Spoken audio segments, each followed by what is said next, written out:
Hello students, how are you all. बस chapter start करने से पहले one important thing I want tell you that whenever you study science, science को real life से relate करके पढ़ना शुरू कर दो। पूरी साइंस आपके समझ में आने लग जाएगी। ओके बच्चे, come to the point. Cell structure and functions. बच्चे, सेल के स्ट्रक्चर और फंक्शंस के बारे में बताऊंगी। सेल होता क्या है, कैसा दिखता है, ये मैं आपको नेक्स्ट स्लाइड में दिखाऊंगी। स्लाइड्स पे आप देख पा रहे होंगे, first one is onion peel and second one is a brick wall. आप ब्रिक वॉल में देखेंगे तो ये ब्लॉक्स ऑफ ब्रिक दे रखी हैं। इसी टाइप की हमारा स्ट्रक्चर होता है सेल्स का, जो हमारी बॉडी के अंदर होता है।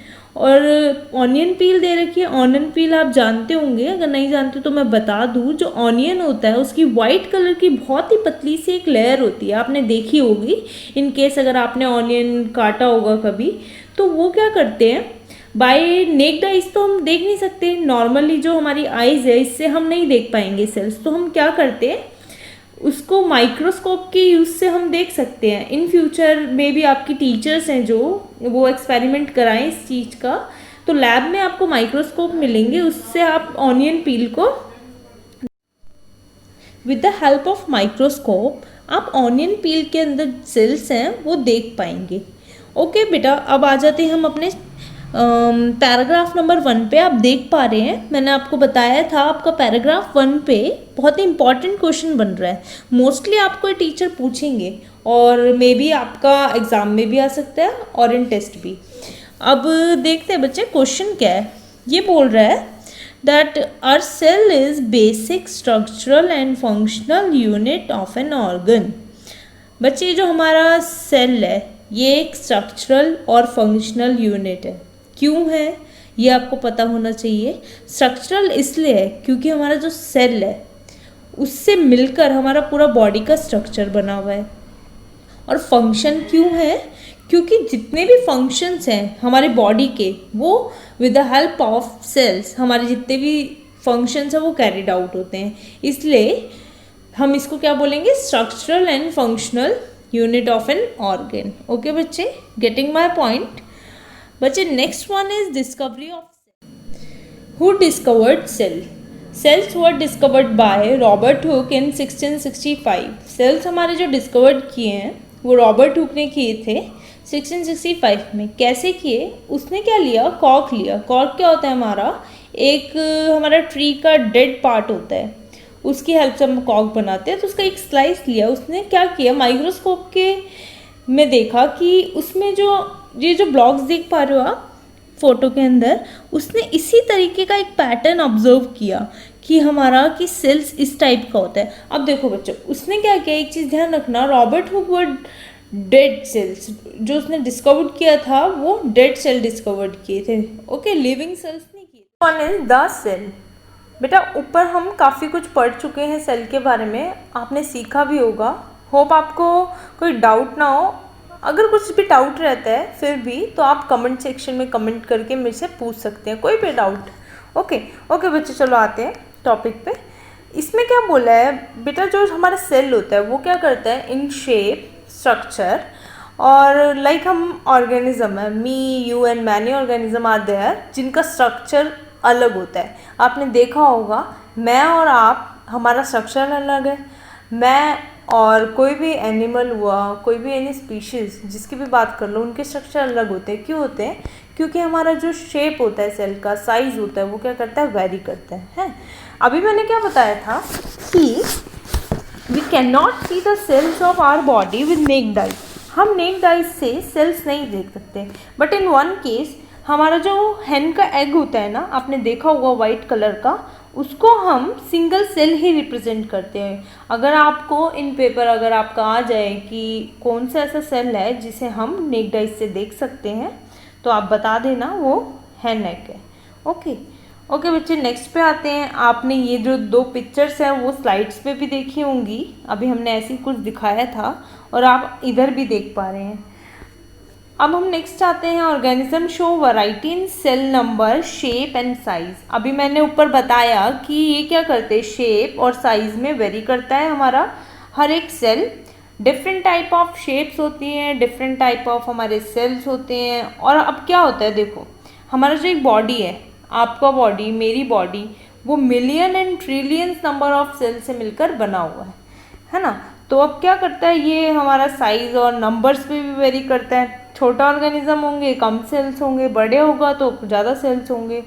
ओके, ये चीज़ आपको आगे होगी। नंबर ऑफ सेल्स भी आपको लिविंग सेल्स नहीं किए थे तो ये ओके, तो हम आते हैं जो ऑर्गेनिज्म हमारा वो बनता कैसे है। मैं आपको नेक्स्ट स्लाइड में दिखाती हूँ कि जो ऑर्गेनिज्म है वो बनता कैसे है। देखो फर्स्ट आप देख पा रहे हो जो हमारा सेल्स है वो किस में कन्वर्ट हुआ, टिश्यूज़ में। अगर हमारे वन और मोर देन सेल्स, जितने भी मिलियंस ऑफ सेल्स अगर हम इकट्ठे करते हैं और उसको ज्वाइन करेंगे तो हमारा क्या बनेगा, टिश्यू। और बहुत सारे टिश्यूज से हमारा क्या बनेगा, ऑर्गन। और बहुत सारे ऑर्गन से मिलकर, आपको पता है आपके कितने सारे ऑर्गन्स हैं, पूरे ऑर्गन से मिलकर पूरा ऑर्गन सिस्टम बन रहा है। अब ऑर्गन सिस्टम को मिलाकर आपकी पूरी बॉडी बन रही है, पूरा ऑर्गेनिज्म बन रहा है। Is it clear to you? आपको ये क्लियर है बच्चे? नहीं है तो आप फिर से बताना, मैं फिर से क्लियर कर दूंगी, या तो आप फिर से इसको बैक करके एक बार देख सकते हैं स्लाइड भी। ओके ओके बच्चे, नेक्स्ट पे आते हैं। ऑर्गेनिज्म होता है या तो हमारा मल्टी सेलुलर या तो होता है यूनिसेलुलर। मल्टी सेलुलर वो ऑर्गेनिज्म जो बहुत सारे सेल से मिलकर बना हुआ है, और यूनिसेलुलर वो ऑर्गेनिज्म जो सिंगल सेल से बनता है। मल्टी सेलुलर तो बहुत ईजी है, जो आप हो, मैं हूँ, हम लोग क्या है, मल्टी सेलुलर है। हमारे जो एनिमल्स है वो क्या है, मल्टी सेलुलर है, क्योंकि हम लोग क्या है, हमारे अंदर millions and trillions number of cells है, इस वजह से हमें क्या किया गया है, मल्टी सेलुलर, है ना। अगर हम सिंगल सेल की बात करें, मेन बात यही आती है, single cell it means unicellular. Uni मतलब सिंगल और सेलुलर इट मीन्स सेल, जिसके अंदर एक सेल हो, जो बॉडी ही एक सेल से मिलकर बनी हुई हो, उसे ही हम यूनिसेलुलर कहेंगे। एग्जाम्पल है हमारा अमीबा, पैरामीशियम, तो ये क्या है, हमारा सिंगल सेल है ना। आप देख सकते हैं अमीबा की फोटो, आई थिंक आपने प्रीवियस क्लास में भी पढ़ा होगा अमीबा के बारे में। नहीं पढ़ा तो कोई नहीं, मैं अभी अपनी वीडियोस अपलोड करूँगी तो आप उसको देखना। पैरामीशियम देख लो, इस टाइप का होता है।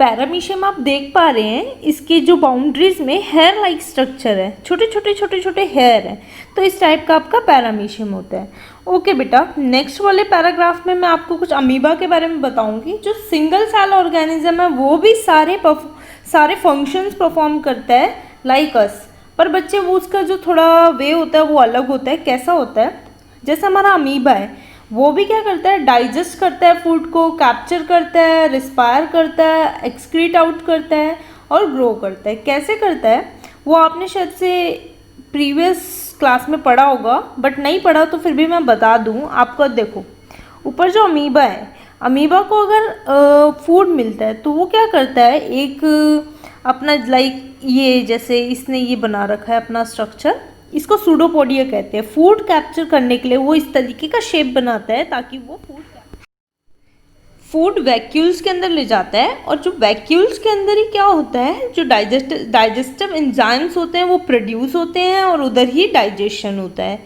और बच्चे उसका एक्सक्रीशन भी वैक्यूल से ही होता है। इसका जो सारा काम है लगभग वो वैक्यूल के अंदर ही हो रहा है। क्या कर रहा है, कैप्चर कर रहा है तो वैक्यूल के अंदर जा रहा है डाइजेस्ट होने के लिए, और एक्सक्रीट आउट भी उधर से ही हो रहा है। ओके बच्चे, मे बी आपको आ गया होगा, बहुत ही इजी इसका कंसेप्ट है। नहीं आए तो एक वीडियो मैं डालूंगी, उसमें आप डिटेल में पढ़ सकते हैं। ओके, अमीबा को आप एयर में या पॉन्ड वाटर में भी देख सकते हैं, बट ये बाय नेक्ड आइज नहीं दिखेगा आपको, इसके लिए आपको माइक्रोस्कोप का यूज़ करना पड़ेगा। टीचर आपको दिखा सकते हैं अगर आपके स्कूल्स में ये सब चीज़ें एक्सपेरिमेंट हो तो। ओके बच्चे, नेक्स्ट आते हैं शेप्स ऑफ सेल्स में। मैंने आपको सूडोपोडिया, ये जो ब्लैक कलर का हाईलाइट किया गया है वो मैं आपको बता चुकी हूँ ऊपर कि सूडोपोडिया होता क्या है। जो हमारा अमीबा है, एक तो हमारा जो अमीबा है उसका शेप क्या होता है, चेंज होता रहता है, इरेगुलर है। ओके, ये नहीं एक ही शेप पे रहता है, नहीं ये मत सोचना, इसका क्या होता है, शेप चेंज होता रहता है। और क्या, सूडोपोडिया मैं आपको बता चुकी हूँ, ये क्या करता है, अपने फूड को कैप्चर करने के लिए इस तरीके का जो शेप बनाता है उसको ही हम सूडोपोडिया कहते हैं। ओके बच्चे, नेक्स्ट आते हैं हम लोग, ये जो सेल्स दे रखे हैं आपको, ये सेल्स दे रखे हैं। पहला ये जो आपकी फ़ोटो है वो आरबीसी की है, बी पार्ट में आपकी मसल सेल्स है एंड C1 इज़ आपका नर्व सेल है। आरबीसी का आपको पता ही है हमारे ब्लड के अंदर होती है, और मसल सेल्स हमारी मसल्स, एंड नर्व सेल का क्या काम होता है, हमारा जितने भी बॉडी है वो क्या करता है, या तो उससे मैसेज रिसीव करता है या तो सेंड करता है नर्व सेल्स को। इसी की नर्व सेल की हेल्प से हमें पता चलता है, लाइक आपने क्या करा, एक गर्म चीज़ को पकड़ लिया तो हमारी बॉडी क्या होगी, या तो हमारे नर्व सेल्स क्या होंगे, एकदम से क्या करेंगे, मैसेज सेंड करेंगे हमारी बॉडी को कि आप अपना हाथ हटाओ। एकदम से हम क्या करते हैं, झटके से हटा लेते हैं। तो क्या होता है, ये सारा नर्व सेल्स का कमाल है। ठीक है, तो नर्व सेल बहुत इंपॉर्टेंट होते हैं हमारे बॉडी के लिए। आपने WBC भी पढ़ा होगा, WBC पढ़ा है ना, वो भी हमारा क्या है, एक बॉडी के सेल्स हैं। ओके बच्चे, नेक्स्ट आते हैं हम साइज ऑफ सेल्स। सेल्स का साइज किस टाइप का होता है, सबसे छोटा सेल क्या है और सबसे बड़ा सेल क्या है। बच्चे सबसे जो बड़ा सेल है वो मैं आपको बता दूँ, ऑस्ट्रिच का होता है। आप देखना, इसका जो साइज़ दे रखा है इसमें दे रखा है, और जो स्मॉलेस्ट सेल है वो क्या है, 0.1 से लेकर 0.5 माइक्रोमीटर, जो बैक्टीरिया का होता है। ओके, नेक्स्ट क्या आता है हमारा, आपको सारा समझ आ रहा होगा। अगर कोई भी डाउट होता है तो आप कमेंट करके ज़रूर बताएं, मैं आपका आंसर ज़रूर दूंगी। ओके बेटा। एंड बच्चे, one more thing, student make sure that you should do all these questions that I will give you at the end of this chapter. ये सारे क्वेश्चन आपने करने हैं जो भी मैं आपके चैप्टर के एंड में आपको दूंगी, तभी आपका ये जो पूरा चैप्टर है पूरा सक्सेसफुल हो पाएगा। ओके बच्चे, करना जरूर, ठीक है। नेक्स्ट आते हैं आपके पार्ट्स ऑफ सेल। इसको मैं आपको स्लाइड में दिखाऊंगी, नेक्स्ट जो स्लाइड आएगी वो इसी की आएगी, देखना। इसमें क्या दिखाया गया है, सेल मेम्ब्रेन दिखाई। Next one is cell membrane. Cell membrane क्या होता है, सेल मेम्ब्रेन हमारा सेल की बाउंड्री कह सकते हैं हम इसको। All the basic components of a cell like cytoplasm and nucleus are enclosed within the cell। इसमें क्या दिखाया गया है, सेल मेम्ब्रेन आपको समझ में आ गई। नेक्स्ट आते हैं हम न्यूक्लियस में। आप देख पा रहे हैं जो न्यूक्लियस है ये क्या होता है, central dense round body in the centre. ये हमारा क्या होता है, जो पूरा सेल होते हैं उसके बीच में एक डेंस राउंड बॉडी होती है, राउंड है ना ये, इसको ही हम क्या कहते हैं, न्यूक्लियस कहते हैं। ओके, अब हम नेक्स्ट आते हैं अगर अपने साइटोप्लाज्म में। साइटोप्लाज्म क्या होता है, साइटोप्लाज्म हमारा लिक्विड लाइक स्ट्रक्चर होता है। आप देख पा रहे हो इस सेल के अंदर ये जितना भी ये पूरा पार्ट है ये लिक्विड लाइक स्ट्रक्चर है, इसकी वजह से बहुत सारी चीज़ें परफॉर्म होती है। ओके, नेक्स्ट देखो आप, इधर माइटोकॉन्ड्रिया दिख रहा है आपको सेल के अंदर। माइटोकॉन्ड्रिया क्या होता है, powerhouse of the cell बोल सकते हैं हम इसको। क्यों बोलेंगे, क्योंकि जितनी भी हमारी पावर होती है सेल को यही प्रोवाइड करता है। ओके, वैक्यूल का काम मैंने आपको बता दिया था, अमीबा में भी क्या होता है उसका काम, डाइजेस्ट करना, डाइजेस्टिव जूसेस सिक्रीट करना और मैनी थिंग्स। ओके, अब नेक्स्ट आता है न्यूक्लियर मैम्ब्रेन। न्यूक्लियर मैम्ब्रेन आप देख पा रहे हैं, तो न्यूक्लियस का भी एक मैम्ब्रेन होता है। न्यूक्लियस के अंदर जो चीज़ें होती है उसको क्या करता है, एक इकट्ठा करके रखता है, तो उसे क्या कहते हैं, न्यूक्लियर मैम्ब्रेन कहते हैं। अब ये सारी चीज़ें आपको क्लियर हो गई है। चलो स्लाइड हटाते हैं, नेक्स्ट पे आते हैं हम लोग, cell wall. Cell wall, cell wall हमारा मेनली प्लांट में ही मिलेगा आपको। क्यों, क्योंकि हमारा जो प्लांट है वो क्या होता है, डेली हाई टेम्परेचर, मॉइस्चर या तो विंड स्पीड, बहुत सारी ऐसी चीज़ें होती है जिससे उसको सामना करना पड़ता है। तो इस वजह से क्या है, उसके लिए एक सेल वॉल बनी हुई है, ताकि उसका जो अंदर का पूरा स्ट्रक्चर है, ये तो वो पूरा प्लांट है, वो क्या कर सके, अपने आप को बचा सके। तो क्या होता है, हमारा जितना भी हमारे एटमॉस्फेरिक फिनोमिनाज होते हैं उससे वो बच सकता है। साइटोप्लाज्म, न्यूक्लियस, ये सब चीज़ें हम स्लाइड में पढ़ चुके हैं। अब हम आते हैं, एक छोटी सी चीज़ रहेगी हमारी, जो न्यूक्लियोलस। न्यूक्लियोलस क्या होता है, हमारा न्यूक्लियस के अंदर भी एक स्फेरिकल बॉडी होगी छोटी सी, जो आप देख पाओगे, तो उसे कहते हैं न्यूक्लियोलस। इसमें क्या होता है, in addition nucleus contain thread like structure called chromosomes. Nucleus के अंदर क्या होता है, एक थ्रेड लाइक स्ट्रक्चर होता है, इट मीन्स थ्रेड सा होता है, उसे हम क्या कहते हैं, क्रोमोसोम्स। और उसके अंदर क्या होता है, ये कैरी करके वो बच सकता है। जीन्स क्या होते हैं, जीन्स हमारे काम आते हैं, जो भी हमारे जो फीचर्स होते हैं, लाइक आपके पेरेंट्स है, आपके फेस या आपके पेरेंट का फेस एक दूसरे से मिलता होगा कहीं ना कहीं, तो ये सारा जो कमाल होता है वो जीन्स का ही होता है ना। कुछ जो फीचर्स होते हैं हमारे पेरेंट्स के हमारे पे आते हैं, और इन फ्यूचर जो आपके होंगे वो आपके नेक्स्ट जनरेशन पे आएंगे, ठीक है। तो ये सारा काम जीन्स का होता है। होप आपको समझ में आ गया होगा, नहीं आया तो आप प्लीज़ क्वेश्चन करके ज़रूर पूछें। नेक्स्ट क्या आता है, prokaryotic and eukaryotic cell. Prokaryotic cell क्या होता है एंड यूकार्योटिक, आप देख पा रहे हैं इधर ब्राउन कलर का एक बॉक्स है, उसके अंदर प्रोकार्योटिक एंड यूकार्योटिक सेल्स के बारे में बताया गया है। मोस्ट इम्पॉर्टेंट टॉपिक, आप ध्यान से सुनना, होता क्या है। जो हमारा प्रोकार्योटिक सेल है, the sales having nuclear material without nuclear membrane. ये जो हमारा जो सेल होता है इसके अंदर न्यूक्लियर मटेरियल तो होता है, बट इसके अंदर न्यूक्लियर मेम्ब्रेन नहीं होती, ये हमारा मेन पॉइंट है, ध्यान रखना। इसको हम प्रिमिटिव सेल भी कहते हैं इस वजह से। अगर हम बात करते हैं यूकार्योटिक की, यूकार्योटिक क्या होता है, इसका ही उल्टा होता है। इसके पास क्या था, न्यूक्लियर मेम्ब्रेन नहीं थी, बट इसके पास क्या होगा, the cells like onion cells and cheek cells having well organised nucleus with a nuclear membrane.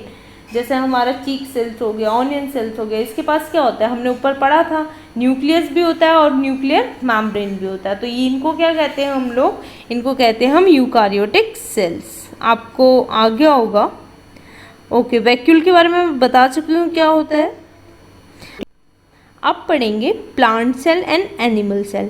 पहले मैं आपको इसके स्ट्रक्चर के बारे में बताऊंगी, फिर मैं इसके जो जितने भी पार्ट्स हैं उसके फंक्शन के बारे में बताऊंगी। अगर मैं बात करती हूँ प्लांट सेल, जो आपका लेफ्ट साइड है वो प्लांट सेल है, जो आपका राइट साइड है येलो कलर का वो आपका एनिमल सेल है। मैंने आपको ऊपर भी बताया था, एक मेन चीज़ होती है सेल वॉल, प्लांट सेल के अंदर होती है बट एनिमल सेल के अंदर एब्सेंट होती है, ये चीज़ आप ध्यान रखना। और सेल मेम्ब्रेन दोनों के ही अंदर होती है। सेल वॉल का क्या काम होता है वो हम सेल मेम्ब्रेन की बात करूंगी। सेल मेम्ब्रेन हम पहले ही पढ़ चुके हैं। सेल मेम्ब्रेन का क्या काम होता है, ये जितने भी अंदर के पार्ट्स होते हैं उसको बाउंड करके रखना और प्रोटेक्ट करके रखना भी, दोनों काम होता है इसका भी सेल को। नेक्स्ट वैक्यूल का भी काम बता चुकी हूँ आपको पहले। ये सारे आप जितना इसका क्या वर्क है आप पढ़ चुके हैं। न्यूक्लियस क्या होता है ये भी बता चुकी हूँ, साइटोप्लाज्म सब कुछ पढ़ चुके हैं। कुछ चीज़ें हैं लाइक आपका प्लास्टिड्स। प्लास्टिड क्या होता है, हमारा फूड स्टोर करने के लिए काम आता है। ये प्लास्टिड कहाँ पर मिलेगा आपको, प्लांट सेल के अंदर मिलेगा। एंड क्लोरोप्लास्ट भी क्या मिलेगा आपको, प्लांट सेल के अंदर मिलेगा। ये क्या हेल्प करता है, आपने देखा है हमारा ग्रीन कलर का पत्ता होता है या हमारा कुछ येलोइश पत्ता होता है, तो ये क्या होता है, ये क्लोरोप्लास्ट का कमाल है सारा। क्लोरोप्लास्ट से ही हमारे जो कलर्स होते हैं वो हमें क्या होता है, विजिबल होते हैं। ओके, कोई डाउट हो तो आप कमेंट सेक्शन में प्लीज़ कमेंट करके बताना। और अब मैं आपको क्या करूँगी, अब मैं कुछ क्वेश्चंस दूंगी, आप देखना, उसमें भी अगर आपको कुछ डाउट आता है तो आप प्लीज़ मेरे को बताना। और ये सारे क्वेश्चंस आप घर पे ज़रूर करके देखना, ये आपको बहुत हेल्प देंगे इन योर एग्ज़ाम और टेस्ट, कहीं भी आपका एग्ज़ाम या टेस्ट होता है तो। ओके बच्चों, थैंक यू।